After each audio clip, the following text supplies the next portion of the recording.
প্রজেক্টে আমি ফাইন্যান্সিয়াল পার্টের কনসালটেন্ট হিসেবে কাজ করছি এবং একটা সলিউশন আমরা ডিজাইন করার চেষ্টা করছি। সলিউশনে যাওয়ার আগে আমার মনে হয় আমাদের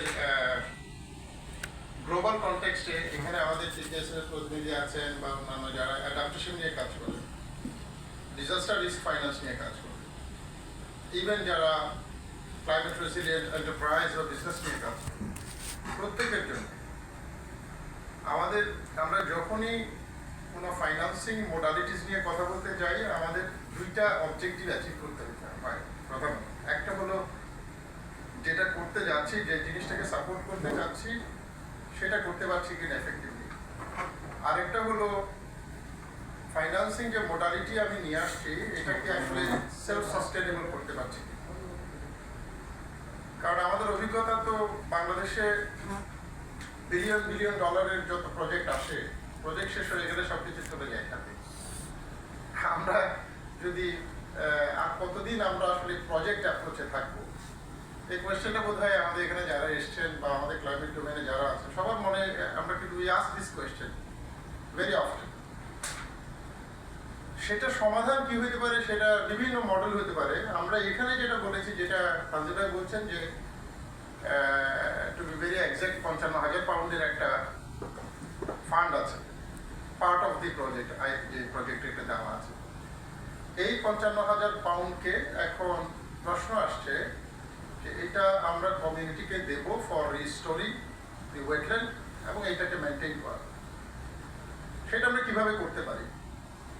সহজ উত্তর হলো এরা প্ল্যান করে দেখে টাকা পয়সা হাতে ধরাই দিলেন, এরা কাজ করলো প্ল্যান অনুযায়ী, তারপর প্রজেক্ট শেষ হয়ে গেলে শেষ হয়ে গেল, অল গন। প্রজেক্ট শেষ হওয়ার ৬ মাসের মাথায় করাইল আবার আগের করাইলে ফিরে যাবে। Will take care of this. কে এটার দায়িত্ব নেবে? গুলশান সোসাইটিও টাকা দেবে না, সিটি কর্পোরেশন টাকা দেবে না, আর কমিউনিটি বলবে যে আমি যদি বেনিফিট না পাই বা আমার যদি ফাইন্যান্সিয়াল বা ইকোনমিক ইনসেন্টিভ না থাকে আমি কেন আর এই কাজ করব? সো ওই মোটিভেশন থেকে আসলে আমরা চেষ্টা করছিলাম যে এমন কিছু করা সো দ্যাট প্রজেক্ট শেষ হয়ে যাওয়ার পরেও এটা যাতে কন্টিনিউ থাকে। আমি নিশ্চিত যে মার্জন ভাইও নিশ্চয়ই এরকমই একটা মডেল চাইবেন, কারণ ইউকেএফসিডিওর মতো যারা আমাদের ট্রাস্টেড ডেভেলপমেন্ট পার্টনার্স, ওনারা যখন কোনো একটা ইন্টারভেনশন সরকারকে দেন, যে কোনো ওনারা কিন্তু চান যে এটার ইম্প্যাক্ট লং লাস্টিং। কারণ লং লাস্টিং না হলে প্রজেক্ট শেষ হয়ে গেলে এটা ওনাদের ডেফিনেটলি চাপ আছে। আমরা সেই পার্সপেক্টিভ থেকে দুটো সলিউশন এখানে আমরা প্রপোজ করছি।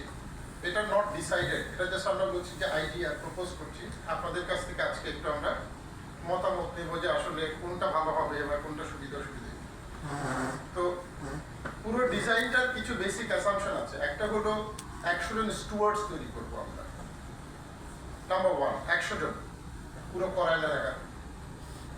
২ নাম্বার হলো এই স্টুয়ার্ডসদেরকে যে কোনো টাকা পয়সা যেটাই দেওয়া হোক না কেন এটা দেওয়া হবে ক্লাস্টার বেসিসে।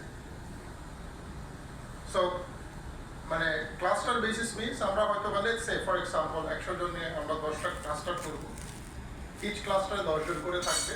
তাদেরকে ১ কিলোমিটার ২ কিলোমিটার এলাকার একটা জোন দায়িত্ব দিয়ে দেওয়া হবে। তোমরা এটুকুই তোমরা মেনটেন করবা, তার মধ্যেই তোমরা ব্যবসা করতে পারো, তার মধ্যে তোমরা উৎপাদন করে বিক্রি করতে পারো, তোমরা ইকোসিস্টেম মেনটেন্যান্সে যা যা লাগে এগুলা করবা, এরকমের একটা আইডিয়া। এবং ক্লাস্টার বেসিসে করার উদ্দেশ্যটা হলো ওই যে কাইন্ড অফ কালেকটিভ রেসপন্সিবিলিটি আর কালেকটিভ লায়াবিলিটি যাতে থাকে, এবং টাকার যে ব্যবহার এটা যাতে গভর্নেন্স বা ট্রান্সপারেন্সি জায়গা থেকে আমরা ঠিক থাকি। এবং এই ক্লাস্টারের ভিতরে একটা পার্টিকুলার জোনে যখন ১০ জন একটা গ্রুপকে যখন দায়িত্ব দেওয়া হবে তখন কিন্তু ১০ জনই যে মেনটেন করবে তারা না, হয়তো কারো দায়িত্ব হবে এটা মেনটেন করা, কারো দায়িত্ব হবে হচ্ছে গাছ লাগানো, কারো দায়িত্ব হবে এটা রাতে পাহারা দেওয়া, কারো দায়িত্ব হবে পুরো জিনিসটা ওভারসি করা। সো এক একজনের একটা রেসপন্সিবিলিটি থাকবে। আমরা ওরকম একটা টিম স্ট্রাকচার তৈরি করছি এখন। সো এগুলো হচ্ছে ফান্ডামেন্টাল বেসিক অ্যাসাম্পশন আমি বলছি। তো আমরা পার্ট এতে সলিউশনটা নিয়ে যদি আমরা কথা বলি, অ্যাগেন সলিউশনের অবজেক্টিভটা কি? সলিউশনের অবজেক্টিভ হলো প্রথম যেটা আমরা করতে পারি, মডেল 1 আমরা যেটা বলেছি এটা হচ্ছে টিপিক্যাল মানে হচ্ছে আমরা কোনো ধরনের সাস্টেইনেবিলিটি অ্যাম্বিশনে নাই। আমার কাছে 55,000 পাউন্ড আছে, প্রজেক্টের আর 2 বছর বাকি আছে। আমরা এপ্রিল থেকে ইমপ্লিমেন্টেশনে যাব। তা আমরা করলাম কি আগামী জানুয়ারি থেকে এপ্রিলের মধ্যে 10 জন করে ভাগ টাগ করে টরে তাদেরকে টাকা দিয়ে বললাম যে ভাই তোমরা এটা করো। তাহলে আমরা যদি 55,000 পাউন্ডের এই টাকাটাকে যদি ভাগ করি, আমরা বলছি প্রথম বছরে আমরা 50% দিয়ে দিলাম, একদম ডিরেক্ট গ্র্যান্ট, ক্যাশ গ্র্যান্ট। পরের বছর আমরা 50% দিতে পারি। এবং দেওয়ার পরে এগুলো বেসিক্যালি আপনারা এখানে দেখেন যে চারটা ব্রড ক্যাটাগরিতে এটি ইউজ করার কথা বলা আছে এখানে। প্রথমত হলো কন্ডিশনাল ক্যাশ ট্রান্সফার প্রোগ্রাম। এটার মেইন পারপাসটা হচ্ছে ক্লাইমেট মানে ওয়েটল্যান্ডকে এই রিস্টোরেশনটার মধ্যে এন্টারপ্রেনিউরশিপ ডেভেলপ করা। So it is kind of এখান থেকে ওরা ব্যবসা করে কিছু টিনকামও করতে পারবে, আর at the same time wetland restore হবে। এরকম পারপাসে যে ক্যাপিটাল সাপোর্টটা দরকার, ছোট ক্যাপিটাল তো লাগবে একটা কিছু করতে গেলে। ধরেন আমি বললাম যে একটা জোনে কেউ বললো আমি এখানে বেগুন চাষ করবো, তাহলে বেগুনটা কেনার জন্য, বীজটা কেনার জন্য, সারটা কেনার জন্য তো তার কিছু ক্যাপিটাল গ্র্যান্ট লাগবে, সেইটা দেওয়াটা হচ্ছে একটা এখান থেকে যাবে।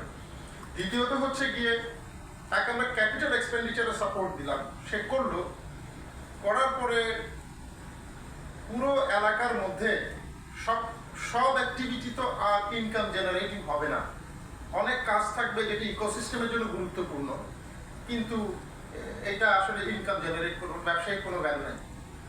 ওই কাজগুলো করার, ওগুলো যাতে তারা করে সেটার জন্য আমরা একটা প্রভিশন রাখছি, nature smart cash for work program. এটা হলো ওরা জাস্ট অ্যাজ এ স্টুয়ার্ড এই মেনটেন্যান্সটা করবে, তার জন্য তারা একটা মান্থলি একটা অনারারিয়াম বা কিছু একটা পাবে এরকম। থার্ড যে আমরা কম্পোনেন্টে এই টাকাটা খরচ করার কথা বলছি, একটা সেটা হলো পুরো জিনিসটা মনিটর করার জন্য আমরা একটা টিম বা মেকানিজম থাকবে, মনিটরিং একটা খরচ আমরা রেখেছি। ফোর্থ প্রভিশনটা হচ্ছে সোশ্যাল অ্যাসিস্ট্যান্স ট্রান্সফার প্রোগ্রাম। এটা হলো বেসিক্যালি ওই এলাকায় যদি কোনো ধরনের কোনো ডিজাস্টার ঘটে বা এক্সট্রিম ইভেন্ট ঘটে, যেমন ধরেন হয়তো হঠাৎ করে হেভি রেইনফলের কারণে ফ্লাডেড হয়ে ধরেন ওখানকার মানুষজনের ব্যবসা বাণিজ্যের ক্ষতি হয়ে গেল, অথবা ধরেন ওখানে এবছর প্রচন্ড গরম পড়ে ধরেন একজন একটা ব্যবসা গাছ লাগাইছিল, সেগুলো নষ্ট হয়ে গেল। এই জিনিসগুলো, এই যে লাইভলিহুড এবং ইনকামের যে প্রোটেকশন, এটার জন্য আমরা একটা সোশ্যাল অ্যাসিস্ট্যান্স ট্রান্সফার প্রভিশন রাখছি। ফাইনালি যেটা আমরা রাখার চেষ্টা করছি সেটা হচ্ছে the wetland as a whole যখন প্রোটেক্টেড হলো, এই ধরনের ক্লাইমেটিক এক্সট্রিম অথবা ওয়েদার ইভেন্টের কারণে wetland as a whole damage হতে পারে, এটা রিস্টোরেশনটা ড্যামেজ হতে পারে ইটসেলফ। সেই রিস্টোরেশনটা যদি ইটসেলফ ড্যামেজ হয়, তাহলে তো রিস্টোরেশন করছিলাম, এখন এটা নাই। এই যে ক্ষতিটা, এটাকে আবার রিকভার করার জন্য তো এক ধরনের টাকা পয়সা লাগবে। সেটার জন্য আমরা একটা প্রভিশন প্রপোজ করছি যে এখানে আমরা একটা disaster risk financing mechanism protection এখানে ইন্টিগ্রেট করা, প্রবাবলি ভায়া ইন্স্যুরেন্স। আমরা ইন্স্যুরেন্স কোম্পানির সাথে এখন কথা বলছি, দুই একটা ইন্স্যুরেন্স কোম্পানি আগ্রহ প্রকাশ করেছেন। So we can actually experiment this. তাহলে 5টা জিনিসের ব্লেন্ড করা হচ্ছে এই ফান্ডের ভেতরে। এবং মজার ব্যাপারটা হলো আমরা একটা ইনোভেটিভ অ্যাপ্রোচ এখানে নিয়ে আসার চেষ্টা করেছি। সেটা হলো আমরা যখন এটাকে ধরেন শুরু করে দিলাম, তো শুরু করে দিলে কি হবে, আমরা ধরে নিচ্ছি আমাদের সব সাকসেসফুল। সব যদি সাকসেসফুল হয়ে যায়, প্রতি 10 জন করে যে গ্রুপ করে দিলাম, তারা এক একটা জোনকে প্রোটেক্ট করে রিস্টোর করলো এবং এটা চমৎকার চললো। তাহলে এই প্রতিটা জোনকে আমরা আরো মাইক্রোজোনে ভাগ করবো। মাইক্রোজোন মানে ধরেন আমরা যদি বলি যে 500 স্কোয়ার মিটার একটা জায়গা, আমরা এটাকে 100 স্কোয়ার মিটার করে 5টা প্লটে ভাগ করবো, ছোট ছোট। এবং প্রত্যেকটা ছোট ছোট মাইক্রোজোনকে রিপ্রেজেন্ট করবে, আমরা এটাকে টোকেনাইজ করবো, একটা করে বায়ো টোকেন বলছি আমরা এটাকে। এখন বায়ো টোকেন আমরা যখন ক্রিয়েট করলাম, এটা দিয়ে আমরা কি করবো, এখন আপনারা জানেন যে আমি উদাহরণ দিয়ে বলছি, আমাদের যে আমরা একটা ফুটবল টুর্নামেন্ট আয়োজন করবো, ব্যাংকের কাছে গেছেন, দিয়ে দিছে আপনাকে 50 লাখ টাকা, দেখাই দিচ্ছে সিএসআর এর ভিতরে। এখনকার যে সিএসআর এর মোডালিটি আমরা সবাই জানি যে এটা হলো কোনো হিসাব নাই, সিলেবাস নাই। যাবেন খুচরা খাচরা এভাবে করে দিয়ে দেয়, ডোনেশন চায়, ট্রি প্ল্যান্টেশন এগুলো করে। এখন পর্যন্ত বায়োডাইভার্সিটি পারপাস ডোনেশনের মূল আমি আমার দেখা মানে আমার লিমিটেড ইয়ে থাকতে হবে, সেটা হলো গাছ লাগানো, ট্রি প্ল্যান্টেশন। এছাড়া আমি আর কোনো অ্যাক্টিভিটিতে কর্পোরেট অনেকেই চায়। কেন চায় আপনারা জানেন, এখন নেট জিরো অ্যালায়েন্স আসছে, রাইট? অনেকে নেট জিরো সিগনেটারি হচ্ছে, অনেকে আরও বিভিন্ন গ্লোবাল অ্যালায়েন্সের মেম্বার হচ্ছে। এখন আপনারা জানেন যে ব্যাংকগুলোকে তারা বাধ্য IFRS S1 S2 রিপোর্টিংগুলো করতে। তাহলে কোম্পানিগুলো কতটুকু ক্লাইমেট, নেচার এবং এই জায়গাতে রোল প্লে করছে, সাপোর্ট করছে, এগুলো কিন্তু এখন একটা তার পারফরমেন্স ইন্ডিকেটর হয়ে যাচ্ছে। সেটা অলরেডি হয়ে গেছে টু সাম এক্সটেন্ট, আরও বাড়বে সামনে গ্লোবালি বলছি। তাহলে আমরা যেটা প্ল্যান করছি, যখন আমরা বায়ো টোকেন পেলাম, এভাবে করে 1 কিলোমিটারকে যদি 10টা জোনে ভাগ করি, মাইক্রোজোন করে, ধরেন আমরা 1000টা বায়ো টোকেন জেনারেট করলাম। প্রতিটা জোনের একটা ইকোনমিক ভ্যালুয়েশন থাকবে। আপনারা ওই যে তানজিল ভাই শুরুতে বলছিল না যে একটা ইকোনমিক ভ্যালুয়েশন করা হয়েছে, আমরা একটা ইকোনমিক ভ্যালুয়েশন করব পুরো এলাকাটা, এবং প্রতিটা জোন মাইক্রোজোনের ভ্যালু তখন আমরা ইউনিট ওয়াইজ, তাহলে প্রতিটা টোকেনের যদি আমরা একটা করে ভ্যালু অ্যাসার্টেইন করতে পারি, প্রশ্ন আসতে পারে ভ্যালুটা কোথা থেকে আসবে? অনেকগুলো কম্পোনেন্ট থেকে ভ্যালুটা আসতে পারে। নাম্বার 1, ধরেন একটা জোনের ভেতরে যেসব ইকোনমিক অ্যাক্টিভিটি করা হবে সেখান থেকে পোটেনশিয়াল ইনকাম কি, তার সেটা একটা কনসিডার করা হবে। সেখানে যে লোকগুলো non income generating ecosystem services support করবে, তাদের একটা তাদের অপরচুনিটি কস্টের একটা ব্যাপার থাকবে, সেটা এখানে আসতে পারে। তারপর ধরেন যে জোনটা, একটা জোনের যে ল্যান্ডের ভ্যালু সেটা আসতে পারে, তাই না? আবার কিছু অ্যাস্থেটিক ভ্যালু আছে, সেটা আসতে পারে। এরকম আমরা কিছু তালিকা করেছি, তার উপর ভিত্তি করে আমরা প্রতিটা বায়ো টোকেনের একটা করে ইউনিট ভ্যালু বের করবো ভ্যালুয়েশন করে। সেই ভ্যালুটা নিয়ে আমরা তখন খুবই স্ট্রাকচার্ড ওয়েতে আমাদের প্ল্যানগুলো কর্পোরেট সেক্টরের কাছে নিয়ে যাওয়া, এবং তাদের কাছে এই যে তারা যে CSR এর টাকাগুলো যে তারা এভাবে করে আনস্ট্রাকচার্ড ওয়েতে যখন যে যায় পার্সোনাল মধ্যে, বিষয়টা ওরকম না করে একটু স্ট্রাকচার্ড ফর্মে এনে কর্পোরেট সোশ্যাল রেসপন্সিবিলিটি যে ফান্ডস আছে সেইখান থেকে উই ক্যান সে আচ্ছা ঠিক আছে ভাই, আপনি কয়টা টোকেন কিনবেন? কেউ হয়তো বলতে পারে যে আমি 10টা টোকেন কিনি, কেউ হয়তো এবছর একটু কম CSR ফান্ড দিতে চায়, বলতে পারে যে 5টা টোকেন কিনি, যার যার রিকোয়ারমেন্ট সেই টোকেন কিনে নিবে। তাহলে কিন্তু আমরা যে ফান্ড নিয়ে শুরু করছি, আমরা যখন বায়ো টোকেন বেচবো সেইখান থেকে কিন্তু আমার এডিশনাল ফান্ডের ইনফ্লো ঘটবে। তাহলে প্রতি বছর, এবং এই বায়ো টোকেনের ভ্যালুয়েশন তো এবছর যেটা আগামী বছর সেটা থাকবে না, প্রতি বছর রিভ্যালুয়েশন হবে। সো প্রতি বছর যদি রিভ্যালুয়েশন করতে হয়, তাহলে আমরা যে বায়ো টোকেন বিক্রি করে যে CSR এর ফান্ডটা নিচ্ছি, আমরা বলছি এটার এই কন্ট্রিবিউশনের লংজিভিটি হচ্ছে 1 ইয়ার। পরের বছর এটা আবার রিভ্যালুয়েশন হবে, রিভ্যালুয়েশন করে রিভ্যালুড টোকেনগুলো আমরা আবার CSR অ্যাপ্রোচ করবো। সো প্রতি বছর যদি আসতে থাকে, সিড ফান্ডে যে 55,000 ফান্ড নিয়ে শুরু হলো, সেটার সাথে এটি কিন্তু টপ আপ হতে থাকে, এবং that's how kind of A sustainable model. এখানে একটা সাস্টেইনেবিলিটি নিয়ে চলে আসবে যে একসময় প্রজেক্টের টাকা শেষ হয়ে যাবে, কিন্তু CSR এর টাকা থেকেই কিন্তু দেখা যাবে যে আমরা এই কন্টিনিউশনটা, রেজিস্ট্রেশনটা হয়তো বা করতে পারবো। এটা এনাফ হবে কিনা এইটা এখন আমরা বলতে পারছি না, বাট একটা চ্যানেল আমরা ওপেন করতে পারি। বায়ো টোকেনগুলো যখন আমরা জেনারেট করি, শুধু CSR না, আমরা ডেভেলপমেন্ট পার্টনারদের কাছে যেতে পারি। আমরা even at an advanced stage bio token can be traded in the secondary market. অনেক রকমের আরো ইনোভেশন এখানে আনা যাবে, সেটা পরে শত লং ইয়েতে যাচ্ছি না। So that's the whole idea model 1 এর। আমি জানি না আমি ব্যাখ্যা করতে পেরেছি। সেকেন্ড মডেলে আমরা যেটা বলছি, এবং এখানে কিছু পার্সেন্টেজ প্রপোজ করা আছে যে কোন খাতে আমরা কত পার্সেন্ট দেব। আমরা বলেছি যে রিস্ক ফাইন্যান্সিং এর জন্য, ফাইন্যান্সিয়াল প্রোটেকশন বা ইন্স্যুরেন্সের জন্য আমরা পুরো ফান্ডের 5% অ্যালোকেট করছি। ক্যাপিটাল এক্সপেন্ডিচারের জন্য আমরা 35% অ্যালোকেট করছি। স্যালারিজ বোনাস বাবদ আমরা 40% দিচ্ছি। মনিটরিং এবং অ্যাডমিনিস্ট্রেটিভ কস্টে আমরা 10% রাখছি, এবং সোশ্যাল ওয়েলফেয়ার বা প্রোটেকশন যেটা আমরা বলেছিলাম সেটা অ্যারাউন্ড 10% আমরা প্রভিশন রেখেছি।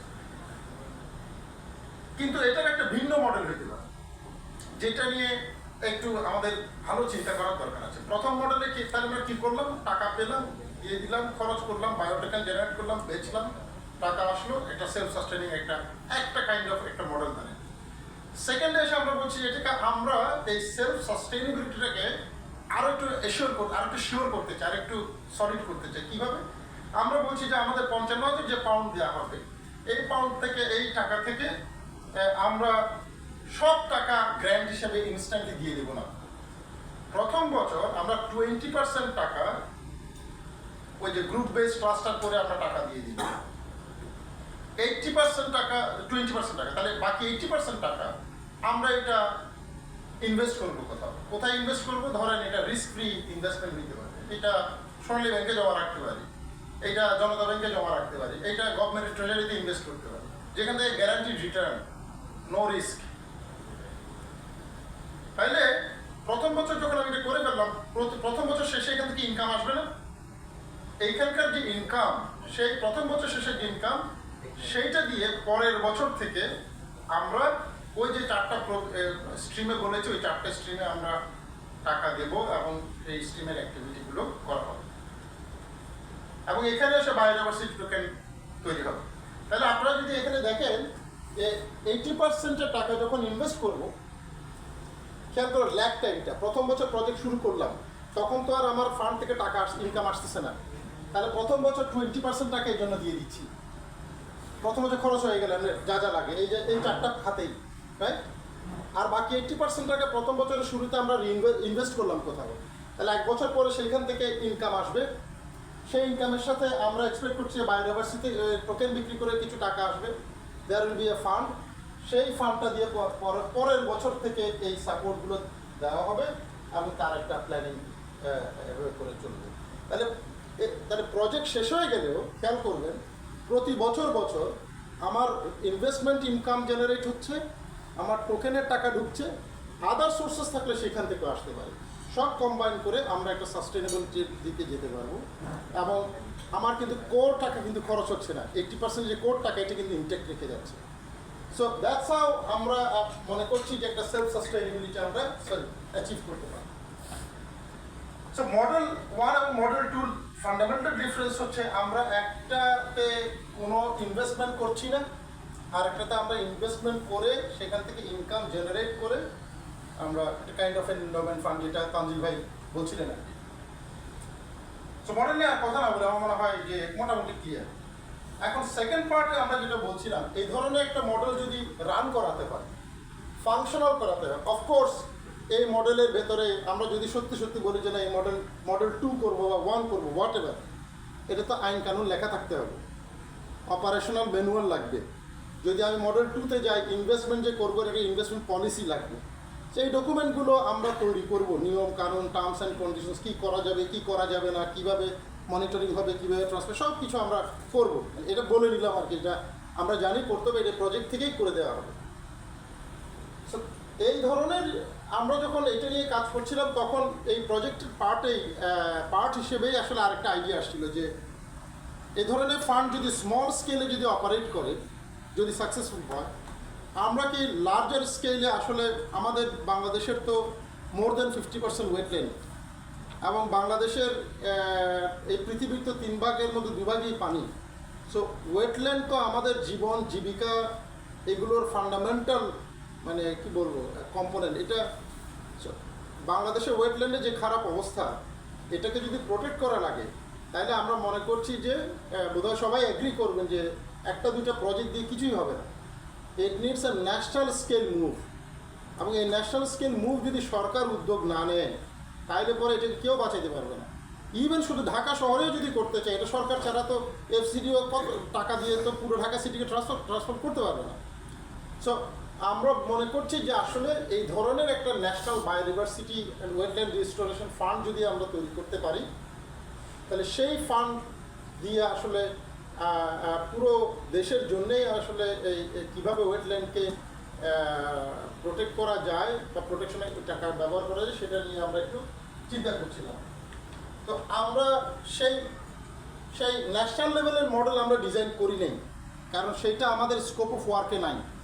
কিন্তু আমাদের স্কোপ অফ ওয়ার্কে এইটা আছে যে এরকম একটা ফান্ড হতে হলে কোন কোন বিষয় মাথা রাখতে হবে এবং পলিসি মেকারদের আসলে কোন কোন বিষয় কনসিডার করতে হবে, সেইটার কিছু ইন্ডিকেশন দেওয়া আমাদের স্কোপের মধ্যে আছে।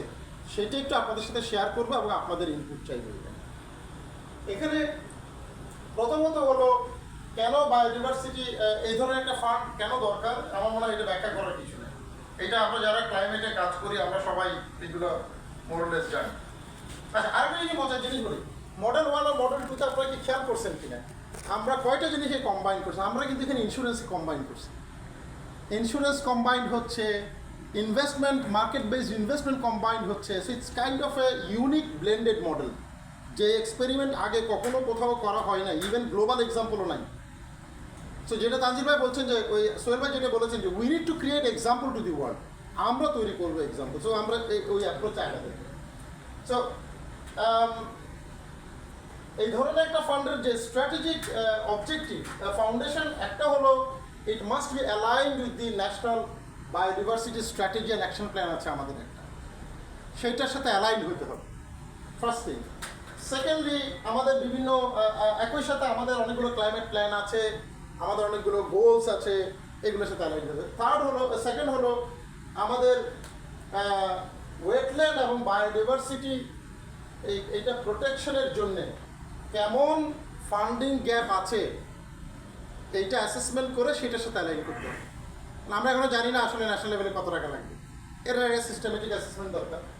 থার্ড হলো এইটা শুধু যে ওয়েটল্যান্ডকে রিস্টোর করবে তা না, এটা এমনভাবে তৈরি করা যে ফান্ডটা যাতে এন্টায়ার ইকোসিস্টেম রিস্টোরেশনকে সাপোর্ট করে, by creating community incentives and risk protection. এবং মডেল 1 মডেল 2 আমরা যেটা বলছি, আপনি মজার জিনিস হলো এখানে ভিতরে 3টা অবজেক্টিভ আমরা অ্যাচিভ করছি। নাম্বার 1, লোকালি রেট হতে হবে। তো কমিউনিটির জন্য আমরা কিন্তু এখানে ইকোনমিক ইনসেন্টিভের সিস্টেম রাখছি, যাতে সে ফিল করে যে না আমি করলে তো টাকা পাই। ইনসেন্টিভ ছাড়া এই দুনিয়াতে কোনো কাজ হয় না। আমাকে ওনারা টাকা দিয়েছে, এই জন্য আমি কনসালটেন্ট হয়েছি, ফ্রি বললে করতাম না। ইনসেন্টিভ লাগবে কমিউনিটিকে এঙ্গেজ। হ্যাঁ, আমি ভুল বলছি তাজিব ভাই?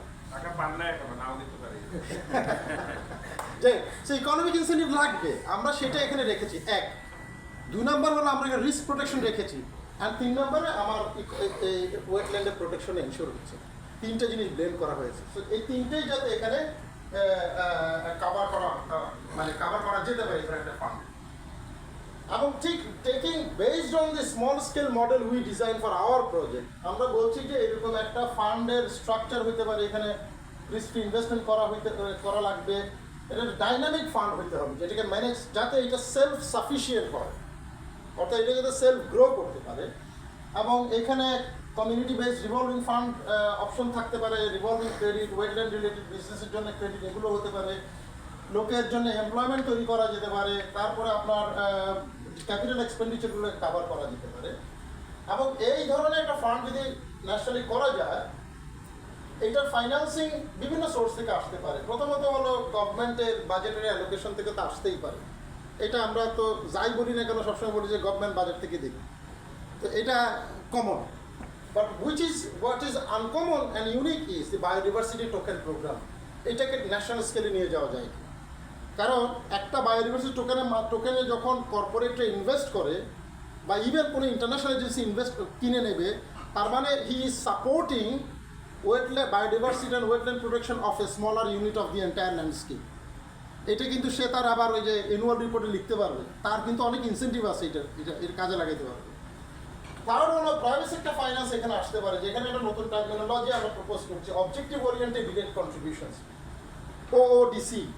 তো ওওডিসিটার কনসেপ্টটা হইল যে যেই সমস্ত ওয়েটল্যান্ড গুলাতে প্রাইভেট সেক্টরের ইকোনমিক ইনসেন্টিভ আছে, মানে ওইটা দিয়ে সে ব্যবসা করতে পারবে, সেগুলো সরকার এসে বানায় দিবে, কিন্তু এটা ফাইন্যান্সিংটা প্রাইভেট সেক্টরকে করতে হবে। যেমন আমরা যে টয়োটা কোম্পানি জাপানে রাস্তা বানায় দেয় কেন, সে জানে তার গাড়িটা এখানে চলতে হবে। তো বিষয়টা এরকম। এখন আপনার যদি করাইলের যে লেক আছে, এখানে যদি গুলশান সোসাইটি দেখে যে লেকটা পিউরিফাইড হলে সুন্দর হইলে তো তার অ্যাপার্টমেন্টের দাম বাড়বে, তার বাসার ভাড়া বাড়বে, তাহলে সে পয়সা দিবে সরকারকে যে ভাই তুমি এটা করে দাও। এরকম। সো আমরা বলছি অবজেক্টিভ ওরিয়েন্টেড বলছি কেন, প্রাইভেট সেক্টরের বেনিফিট আছে বা সে বেনিফিট অ্যাক্রু করতে পারবে, ওই রকম অবজেক্টিভ যেখানে থাকবে সেই সব জায়গাগুলোতে প্রাইভেট সেক্টরকে বলা যেতে পারে যে ভাই তাহলে ইউ কন্ট্রিবিউট, এবং গভর্নমেন্টও সেখানে দিলেন, দেন ওই যে পাবলিক প্রাইভেট ভেঞ্চারের মতো করে এটাকে আগায় নেওয়া যায়। অ্যান্ড দেন ইভেন আমরা লেন্ডিং বা গ্রিন বন্ডস এগুলো দিয়েও এখানে ফাইন্যান্সিং ঢুকতে পারে। অফকোর্স বাংলাদেশ ব্যাংকের লেন্ডিং পোর্টফোলিওতে এটাকে যেটা ওই যে আবার বলছিলেন যে আপনারা ক্লাইমেট রেজিলিয়েন্ট নিয়ে কাজ করেন, যদি ওয়েটল্যান্ড বেসড কোনো এন্টারপ্রাইজ হয়, সেটা যদি ইনকাম জেনারেট করার ভালো potential, why not say bank থেকে সাপোর্ট পাবে না কেন? We need to talk about it. And then আমরা বলছি যে carbon taxes, levies and charges, এটা আসবে, আজকে না আসুক, 5 বছর পরে কিন্তু এই কথা আসবে। আমার এয়ারলাইন টিকেটে কার্বন ট্যাক্স ঢুকবে, আমরা গাড়ি কিনতে গেলে কার্বন ট্যাক্স অ্যানুয়াল আমাকে দিতে হবে, এটা যে আসবে এটা নিশ্চিত থাকতে পারেন, আজকে না আসলে 5 বছর পরে আসবে। সেইখানকার একটা পোর্শন কিন্তু এখানে যেতে পারে, কারণ ওই এমিশন তো আমার এখানে এফেক্ট ফেলছে। ফাইনালি হচ্ছে আমরা বলছি contribution for DP finance projects. Government যদি বলে যে আমার ওয়েটল্যান্ডকে প্রোটেক্ট করা ইজ এ প্রায়োরিটি, এটা যদি সে রেকগনাইজ করে নেয় in the policy, Sarkar selected প্রজেক্টে কিছু প্রজেক্টে যে যারা কিনা এই রেলেভেন্ট প্রজেক্ট নিয়ে আসে, সেটা এফসিডিও হইতে পারে, সেটা ওয়ার্ল্ড ব্যাংক হতে পারে, ওরা বলতে পারে যে তোমার প্রজেক্টের 1% ফান্ড তুমি এখানে ডোনেট করে দিবা, গ্র্যান্ট 1% ফান্ড প্রজেক্ট থেকে বা 0.5% ফান্ড, কোনো একটা প্রপোর্শন গ্র্যান্ট। এইভাবে করে আসলে এই ফান্ডটাকে পুল করা যেতে পারে এবং বড় একটা ফান্ড তৈরি করা যেতে পারে, যেটাতে এভাবে যদি করা যায় তাহলে বড় সুবিধাটা হইল সরকারের উপরে ডিপেন্ডেন্সি খুবই মিনিমাম। ইভেন সে যদি বাজেট নাও দেয়, এইখান থেকে যা আসবে তা দিয়েই কিন্তু মোটামুটি একটা সাইজেবল কিছু করা যাবে। আমরা এই ধরনের ফান্ড যদি করা যায়, এইটার ইনভেস্টমেন্ট পলিসিস লাগবে এবং সেখানে পার্টিকুলারলি ইনভেস্টমেন্ট পলিসি এবং ফান্ড অ্যালোকেশনের ক্ষেত্রে আমরা মনে করি যে যেহেতু এই ধরনের ফান্ড ওই যে বলেছি সেলফ সাস্টেইনেবল হতে হবে, মানে বারবার করে সরকার টাকা দিয়ে খরচ করবে, এক্সপেন্ডিচারে ফিনিশ হয়ে যাবে, ওই রকম করলে তার ফান্ড বানায় লাভ নেই। We need to create dynamic fund management policies, যে ফান্ডটাকে কীভাবে এমনভাবে পোর্টফোলিও অ্যাপ্রোচে ম্যানেজ করা হবে so that the fund itself keeps growing, generating income, সেই ইনকাম থেকে ইভেনচুয়ালি যা যা সাপোর্ট দরকার ন্যাশনালি সেটা করা যায়। এবং এইটার এক্সাম্পল আমরা আলোচনা টেবিলে বলছি, এক্সাম্পল অলরেডি আমরা তৈরি করেছি। আমরা বেস্ট প্রজেক্টে ওয়ার্ল্ড ব্যাংকের $65 মিলিয়ন প্রজেক্টে এরকম ফান্ড তৈরি করে আমরা পুরো ইনভেস্টমেন্ট পলিসি ম্যানেজমেন্ট ম্যানুয়াল বানিয়ে দিয়েছি। এখন 400টা যে বাস নামছে আপনারা জানেন রাস্তায়, সেটার জন্য একটা পাবলিক ট্রান্সপোর্ট পিটিএফ করা হয়েছে, ওটাও সেম মডেলে আমরা করে দিচ্ছি। সো এগুলোর এক্সাম্পল আছে এবং this can be done. So এরকম একটা dynamic market oriented, but again risk যত কমানো যায়, কোনো রিস্কি জায়গায় ইনভেস্ট করা যাবে না, ডিটেইল ইনভেস্টমেন্ট পলিসি থাকতে হবে। আমরা কিছু জিনিস এখানে লিখেছি, আমি প্রত্যেকটা ইলাবোরেট করছি না সেটা, এবং হ্যাঁ, কিন্তু এইটাকে তাহলে গভর্ন করবে কে, ম্যানেজ করবে কে? Of course there must be a national steering committee, এবং সেইখানে একই সাথে একটা ফান্ড ম্যানেজমেন্ট সেক্রেটারিয়েট লাগবে। Someone has to host that secretariat এবং সেই ফান্ডটাকে ম্যানেজ করবে। আর dedicated manager, oversight, SOP, audit, annually audit হতে হবে, এগুলো তো থাকবেই। হ্যাঁ, সেটা কোন মিনিস্ট্রি এটা হোস্ট করবে আমি জানি না, এটা অর্থ হোস্ট করতে পারে, অর্থ না করলে পরিবেশ করতে পারে, কে করবে এটা, it is a question that we can ask at the letter stage. Of course সেখানে রিস্ক ম্যানেজমেন্ট, মনিটরিং এবং রিলেটেড কিছু আমরা বলছি যে কিছু জিনিস থাকা উচিত। একটা হলো যে সোশ্যাল এবং environmental safeguards for inclusivity and fairness. আপনারা জানেন যে জেন্ডার এবং gender issue is a very, এবং equality is a very critical concern. এখন এই জিনিসগুলো আনা, ফান্ড এমন জায়গায় যাতে কাজ না করে কোনো ধরনের ফান্ডের অ্যাক্টিভিটিতে যাতে কোনো এডিশনাল রিস্ক তৈরি না হয় সেটা দেখা, সো এগুলোর জন্য মনিটরিং মেকানিজম থাকা উচিত। এইটা আসলে আমাদের 4-5 পৃষ্ঠার একটা ব্রিফ পলিসি ডকুমেন্ট আছে, যেটা আপনাদেরকে দেওয়া হয় না, বাট আমরা ব্রড হেডিংয়ে বলছি যে এই জিনিসগুলো আসা উচিত আর কি। রেজাল্ট বেসড মনিটরিং এবং ইভ্যালুয়েশন ফ্রেমওয়ার্ক থাকা উচিত।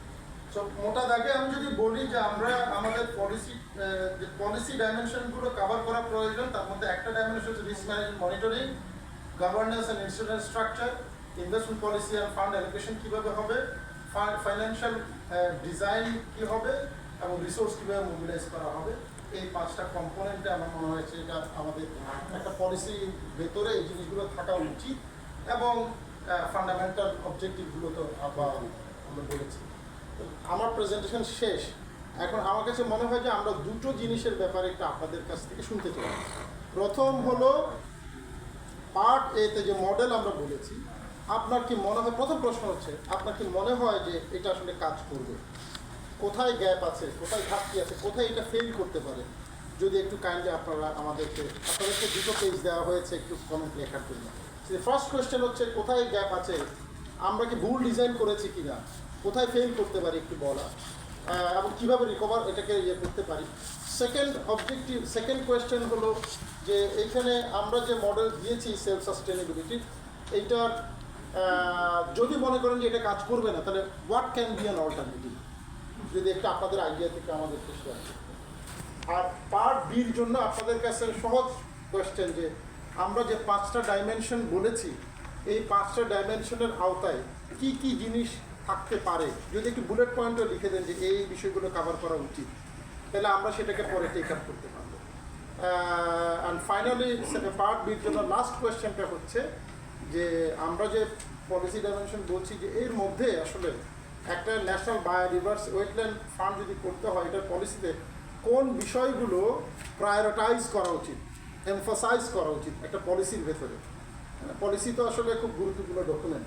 তো এই দুটো কোয়েশ্চেন, তাহলে একটা হলো কোন জিনিসগুলো প্রায়োরিটাইজ করা উচিত, আর একটা হলো এর ভেতরে কী কী প্রতিটা হেডিংয়ের আন্ডারে কী কী জিনিস থাকতে পারে যদি আমাদেরকে একটু গাইড করেন। So that's all from me. আমার মনে হয় যে কোনো কোয়েশ্চেন্স থাকলে আমাকে বলতে পারেন যদি প্রেজেন্টেশন নিয়ে কোনো প্রশ্ন থাকে। Thank you.